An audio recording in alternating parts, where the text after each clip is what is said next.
کیا اللہ یہ بھی بتانا چاہ رہا ہے کہ دیکھو میں تمہارا حسن عمل دیکھ رہا ہوں، تمہارا جو کثرت عمل وہ نہیں دیکھ رہا، احسن عملہ، ذرا اسے واضح کر دیجئے، اس لیے بھی کہ تمہیں پلٹ کر ایک دن میرے پاس آنا ہے۔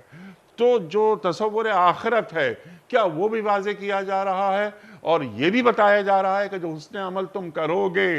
وہ اس طریقے کے مطابق ہوگا جو میرے انبیاء تم تک پہنچائیں گے، تم اپنی نیکیاں اپنی مرضی سے گھڑو گے نہیں۔ ارشاد۔ انیق بھائی، یہ نقطہ تو بہت ہی شاندار اور بہت ہی اہم ہے، اور آج کی دنیا میں بطور خاص جس دور میں ہم جی رہے ہیں، مسلمانوں کے اندر بھی ایک بڑی تعداد میں لوگوں کو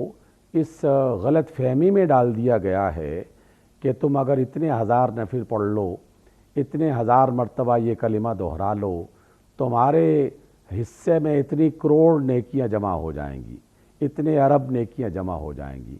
اور اس شمار و قطار میں جو لوگ چند نیکیاں کما کے اور اپنا کیلکولیٹر سامنے رکھ کر یہ گمان کرنے لگتا ہے کہ اچھا میں نے تو اتنی کروڑ نیکیاں جمع کر لی ہیں،